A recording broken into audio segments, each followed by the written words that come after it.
Well, hello everyone and welcome. Thank you so much for joining today's session. This is Rasmussen's Professional Development Training Series, and it's a great monthly opportunity to enhance your skill set. So we're really glad to see you here today. I am personally very excited for today's topic on igniting excellence and unleashing the power of atomic habits. My name is Mackenzie McFadden. I am a senior national account manager, and I'm based out of Fargo, North Dakota. We do have 2 physical campus locations nearby, but I will be monitoring the session today.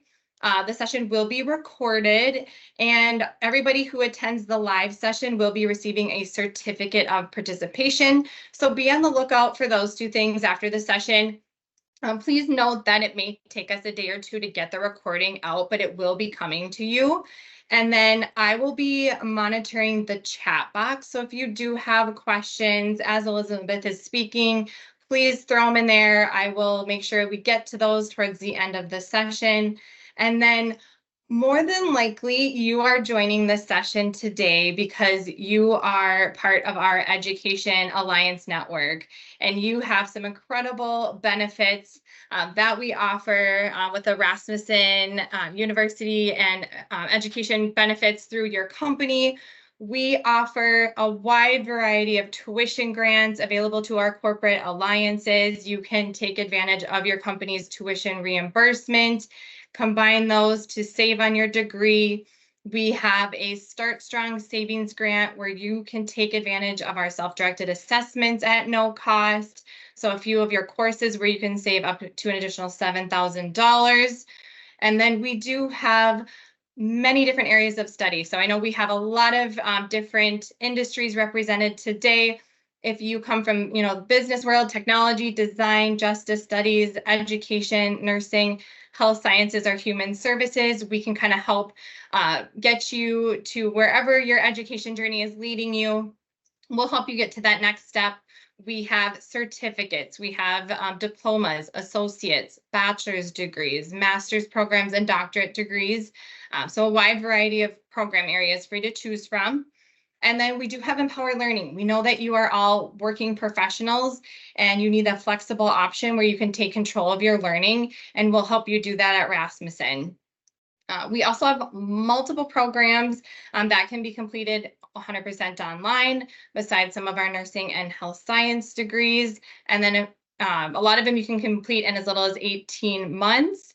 And our next start date is April 1st. And funny thing is we have an Alliance Excellence Grant that is very fitting with the topic of this presentation today, where you can take advantage or get a $500 additional grant if you do begin classes by April 1st. So we'd love to have you as a student. If you're ready to go by April 1st, you get that additional $500. And for those of you that did select yes during registration for the session today, we will have an admissions advisor connect with you. So be on the lookout for that. If not, I will throw the landing page where you can go and explore your benefits today. I'll throw that in the chat after I'm done. Otherwise, you're here today to listen to Elizabeth, so I'll pass it over to you. Wonderful. Thank you. Hi, everybody. How are we doing? Well, welcome. My name is Elizabeth Lintelman, and I am thrilled to speak with you today about how you can ignite your excellence by unleashing the power of atomic habits. I've had the privilege of working at Rasmussen University for the past 15 years and currently serve as the director of alumni, where I get to manage a team that supports our alumni in finding work in their field of study. But just as you are, I am more than just my job title. I wear many hats in my life. I am a mother to 2 beautiful, smart, caring girls, Addison and Parker. I am a small business owner. My husband and I own a restaurant in southern Minnesota, which is a very funny story, but not one I'm going to dive into today. And I'm also a level 1 certified CrossFit coach. And I tell you this because I'm driven to help others achieve their goals, both personally and professionally. And so I am very fortunate to be able to share my perspective with you today and appreciate you taking time out of your day to join me. So it is now March. We are well into the new year. And I am just wondering how many of you have ever set a goal for yourself. So if you feel like sharing, you can put it in the chat. Maybe your goal was to lose weight. Maybe it was to run a marathon or a half marathon or maybe a 5K. So what are some of your goals? Did anybody set a New Year's resolution? Do we have anybody that set something? And it's okay if you chose not, you don't want to share it. That's okay. Healthier eating habits, love it. Any runners in here? Anybody wants goal to run a half marathon? I've done triathlons. I've never done marathons before. I don't know. I just don't know. It's a long distance. Do better than you did last year. Drink more water. I love it. Good. 5K. Reduce screen time. Fantastic. Awesome. Okay. So let's just say I set my goal of like running a marathon, right? On day one of training, I'm probably not going to set off to run 10 miles or 12 miles or 15 miles. At least I hope not. That's probably not a good strategy. Too often, we convince ourselves that massive success requires massive action, right? If I want to lose weight, I need to stop drinking alcohol. I need to drink 80 ounces of water a day. I need to exercise 6 days a week. I need to cut all the sweets from my diet. I need to cut all the carbs from my diet. And then what happens? We can't stick to it because in reality, if I could just get 1% better each day for 1 year, I would end up 37 times better by the time I'm done. And then conversely, if I get 1% worse each day for 1 year, I'm going to decline to nearly zero. What starts as a small win or a minor setback accumulates into something much more. The effects of our habits multiply as we repeat them. Now, at the beginning, they seem to make really no difference on any given day, right? But the impact they deliver over months and years can be enormous. And that's a difficult concept to appreciate in daily life because it's really easy to dismiss those small changes because they don't seem to they don't really matter, right? If I save a little bit of money today, I'm not going to wake up a millionaire tomorrow. If I study Spanish for an hour tonight, I will not have mastered the language in 2 weeks. We make a few changes, but the results don't come quickly. And so we slide back into our previous routines. And unfortunately, that slow pace of transformation makes it really easy to let those bad habits slide. If I eat an unhealthy meal today, the scale's not going to move much. If I procrastinate on my taxes, I got time. I got time to do them. I'll finish them up later. A single decision is easy to dismiss, but when we repeat the 1% errors day after day, replicating poor decisions, rationalizing those little excuses, our choices compact into toxic results.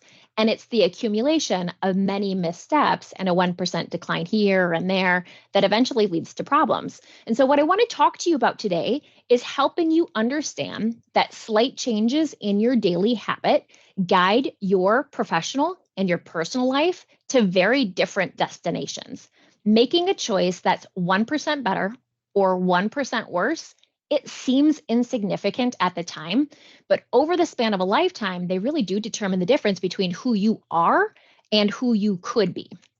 So let's talk about goals and systems for a minute, because many of the organizations I've worked for, maybe that you've worked for, can be very goal-oriented. Don't get me wrong, goals are good. They set our direction, but we have to pay attention to the systems that get us to achieve those goals. So for example, I have a messy room. I set a goal to clean it. I might be able to summon up enough energy to get my room clean for now. But if I maintain the same sloppy habits, pretty soon I'm going to be looking at a new pile of clutter. And the same is true for whatever goals you set for yourself. We're constantly striving to achieve metrics, but if we don't focus on the systems to get us to those positive outcomes, we're going to be constantly chasing our tail. So in order to improve for good, we need to solve problems at a system level, which are our habits. If we can fix the inputs, the outputs will fix themselves. Now, today's presentation is based off of the book Atomic Habits by James Clear. The book has a ton of really good tips on how to build good habits and break bad ones. Today, I'm just going to walk you through 4 suggestions on how to create good habits so that you can build those into your daily routine. And the first is to make it obvious. Many people think they lack the motivation when really what they lack is the clarity, right? We have these foggy notions about what we'd like to do, such as like, I want to work out more, or I want to be more productive. But what we need to do is transform those general statements into a concrete plan. Being specific about what you want and how you will achieve it helps you say no to things that derail your progress, distract your attention, and pulls you off course. When our dreams are vague, it's really easy to rationalize little requests because we're not clear on what we need to be doing. We tell ourselves, I'm going to eat healthier, but we never say where or when those habits are going to happen. We just leave it up to chance and hope I'm going to remember to do it or hope I feel motivated to eat healthier. People who make a specific plan for when and where they will perform a new habit are more likely to follow through. So for example, if my vague notion is like, I want to be more relaxed. I don't want to be so uptight. I'm going to achieve this goal by meditating for 1 minute at 7 a.m. in my kitchen. I'm not leaving it up to chance. I'm setting a specific time and place to work on my new habit. And one of the best ways to build a new habit is to identify current habits that you already have each day and then stack that new behavior on top of it. So, for example, if my goal is to drink more water, I would stack my new habit with my current habit. So, in the morning, after I brush my teeth, I'm going to drink a glass of water. Habit stacking allows you to create a simple set of rules to guide your future behavior because you always have a game plan for what comes next. Once you get comfortable with that approach, you can develop general habit stacks to guide your behaviors in any situation. So I have examples here about exercise, finance, and your mood. Now, here's my warning slide about making it obvious. When and where you choose to insert your habit can make a big difference. So going back to my meditation example, if I want to increase my meditation, and I try adding it into my morning routine. But mornings are chaotic for me because I've got my kids, I got to get dressed, I got to get them fed, I got to get them on the bus, I got to feed the dogs, I got to make lunches, right? I've got too many things going on. Maybe trying to meditate at 7 o'clock in the morning in my kitchen, maybe that's the wrong place and time. I shouldn't ask myself to create a new habit when I'm too preoccupied with other things. And also, the cues need to have the same frequency as your desired habit. So, for example, if I want to build in a daily habit, I shouldn't stack it on habits that only happen Monday, Wednesdays, and Fridays. So, one of the ways to find the right trigger for you is by brainstorming a list of your current habits. And then with that list, you can identify the best place to layer in your new habit. Now, believe it or not, motivation is overrated. I'm going to tell you something you already know. Humans perceive the world through sight, sound, smell, touch, and taste. The most powerful of all human sensory abilities is vision. The body has about 11 million sensory receptors. 10 million of those are dedicated to sight. So obviously visual cues are the greatest catalyst for our behavior. So small changes in what we see can lead to a big shift in what you do. The environment where we live and work has to be filled with productive cues. When the cues that spark habits are subtle or hidden, it's easy to ignore. So let's think about this. I want to eat healthier, but my apples are stored in my fridge, in the drawer, inside, like, wait, they're hidden, right? So I'm probably more likely going to grab a cookie sitting on the counter in plain sight. If you want to drink more water, put water bottles around your house to help you to remind you to drink more water. If you want to send more thank you notes, keep a stack of stationery at your desk. By sprinkling those triggers throughout your surroundings, you're going to increase the odds that you'll think about that habit more during the day.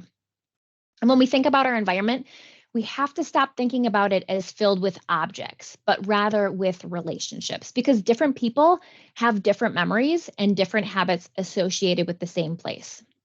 So like when people have trouble sleeping, right? Doctors recommend get out of bed, go to another room until you're ready to fall asleep. You don't want your brain to associate your bed as the place where you lay around not sleeping. Let's talk about working from home. Many of us do.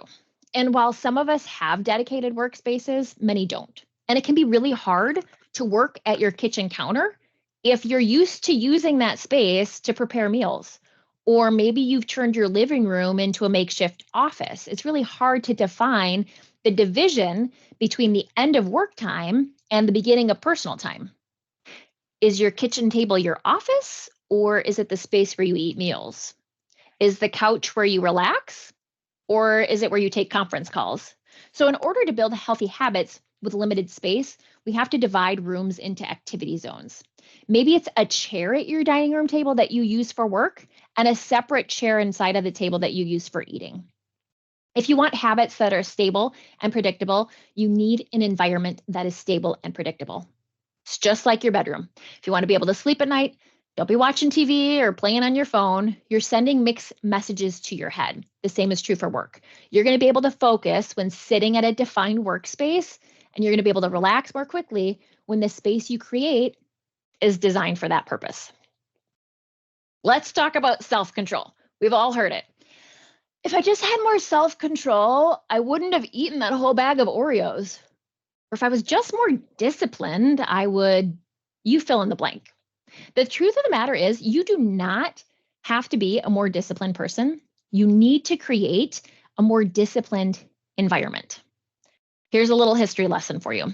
During the Vietnam War, the US learned that over 20% of US troops stationed there were heroin addicts. And President Nixon created a special action office to address the issue. And some of the researchers in charge found that when soldiers had become heroin addicts, came home, only 5% of them became re-addicted within a year, and just 12% of them relapsed within 3 years. So in other words, 9 out of 10 soldiers who used in Vietnam eliminated their addiction nearly overnight when they returned. The research revealed that addictions could spontaneously dissolve if there was radical change in the environment. This research totally challenged the conventional association of unhealthy behavior as a moral weakness, right? If you're overweight or you're a smoker or you're an addict, you've been told that it's, well, you lack self-control. If you just had self-control or maybe a little bit of discipline, that would solve your problems. But the research shows something different. Recent research shows that people who have tremendous self-control aren't that different from those that struggle with it. Disciplined people are better at structuring their lives in a way that does not require the willpower and self-control, which results in spending less time in tempting situations. So really, self-control is a short-term strategy. You might be able to resist temptation once or twice, but it is unlikely you're going to be able to muster the willpower to override your desires every time. You have to make the cues of your good habits obvious, the cues of your bad habits invisible. For example, you find it hard getting work done, leave your cell phone in the other room or silence the notifications so you're not distracted. Now, I will say that habits also need to be attractive, and you can do that by learning to associate them with positive experiences. And sometimes you just need a slight mind shift to transform seeing those behaviors from burdens into opportunities. So here is a picture of my daughter's timed multiplication test, right? It's one of those tests, it's got like 100 multiplications. You got 2 minutes to get it all done. Like, okay, flip it over, ready, go. She hates those tests, hates them. But rather than writing like, I hate math or this is dumb on the back of her sheet, she reframes her thinking before taking her test. I can do this. We often talk about the things we have to do in a given day, but what if we reframed it into I get to, not I have to do a presentation. I get to teach today. I get to teach someone a new skill today. I get to help someone persist through school. Reframing our habits to highlight the benefits rather than their drawbacks is a fast and lightweight way to reprogram our minds to make habits seem more attractive. And when it comes to making habits more attractive, it's important to put yourself in the right mental state. And there are practices that you can employ to get there. Say you want to feel happier in general. Find something that makes you happy. For me, it's petting my dogs. There's Archie, he's wearing the Santa suit. Cooper is laying on the bed waiting for me to pet him. I find huge joy in my dogs. Petting them makes me very happy. So what I need to do is create a short routine that I perform every time before I do the thing I love. Maybe it's taking 3 deep breaths, smiling, petting my dog. Take 3 deep breaths, smile, pet my dog. Repeat. Eventually, I'm going to begin associating the breathing and the smiling with being in a good mood and being happy. And it becomes rather a cue that means I'm happy, just the breathing and the smiling. And once established, I can break it out anytime I need to change my emotional state. Stressed at work, got a big presentation, breathe, smile, happy state. The key to finding and fixing the causes of your bad habits is to reframe the associations that you have about them. The last thing I want to talk about as it relates to making habits attractive is motion versus action, because it is easy to get bogged down to find the optimal plan for change. We're so focused on figuring out the best approach, never actually get around to taking action. Sometimes motion is useful, but it's never going to produce the outcome itself. Only the action is going to get you the results you want to achieve. So for example, it doesn't matter how many times I talk about getting a personal trainer. I want to get in shape. I think a personal trainer is it. Have you ever done a personal? I'm really thinking about personal training. Do you think, I think that's what I'm going to do. I think personal training is going to get me in shape. No, the motion's never going to get me in shape. Only the action of working out will get me the results I want to achieve. So why do I do it? Why do I keep talking about it? Well, motion makes me feel like I'm getting something done, but in reality, it's just preparing me to get something done. So don't let the preparation become procrastination. You don't want to be merely planning. You need to be practicing. Now let's talk about making habits easy, because every day is made up of moments, but it is really a few habitual choices that determine the path that we're going to take.